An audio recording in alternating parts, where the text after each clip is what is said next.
No comment simply வே channel உங்களை அன்போடு வரவேற்கிறது. இந்த வீடியோ நம்ம டிஸ்கஸ் பண்ண போகிறோம்னு பார்த்தீங்கன்னா, நம்ம சுகர் பேபி சாங்கை லான்ச் பண்ணிட்டாங்க. அதாவது சுகர் பேபி சாங்கோட இம்பாக்டை பார்க்கறதுக்கு முன்னாடி சுகர் பேபினா என்னன்னு தெரிஞ்சுக்குவோம்.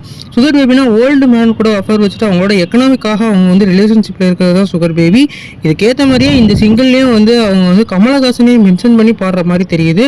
குறிப்பாக வந்து இந்த சுகர் பேபின்னு அவர் பாடுறது எல்லாமே கமலஹாசனை மென்ஷன் பண்ணுற மாதிரி இருக்குது.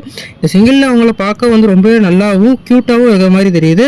இந்த படத்துக்கு வந்து அவங்க வந்து குந்தவையோட அப்படியே ஆப்போசிட்டான ஒரு நெகட்டிவ் கதாபாத்திரம் நடிக்க போகிறாங்க. குறிப்பாக வந்து இந்த படத்தில் வந்து அவங்க எனிமியாக வில்லனாக கூட அந்த வில்லி கேரக்டராக கூட நடிக்க வாய்ப்பு இருக்குது. குறிப்பாக இந்த படத்தில் வந்து அவங்க ஒரு முக்கியமான கதாபாத்திரம்னு சொன்னோன்னே அவங்க வந்து ஒத்துக்கிட்டாங்களாம். அதை வந்து இப்போ வந்து நம்ம மணிரத்னமே இன்டர்வியூவில் சொல்லியிருக்காங்க. இந்த சிங்கிள்லேயே ஒரு வேறு லெவல் ஃப்ரேமையும் காமிச்சிருந்தாங்க. இந்த ஃப்ரேமில் வந்து நம்மளோட கமலஹாசன் அவர்கள் யாரையோ வந்து வெட்டி கொள்கிற மாதிரி ஒரு கோவத்தில் அப்படியே இருக்கிற மாதிரி தெரியுது. இந்த சிங்கிளில் வந்து அவங்க ரெண்டு பேரோட ரொமான்ஸையும் வந்து அங்கங்கே காமிச்சிருக்காங்க. கண்டிப்பாக இவங்களோட ரொமான்ஸ் ஸ்க்ரீன் ப்ரெசன்ஸ்லாம் கண்டிப்பாக பார்க்க நல்லாவே இருக்கும். குறிப்பாக இவங்க வந்து ஃபஸ்ட்டு நம்ம எல்லோரும் எதிர்பார்த்தது வந்து எஸ்டிஆர் கூட இவங்க பேர் ஆவாங்கன்னு சொல்லிட்டு தான்.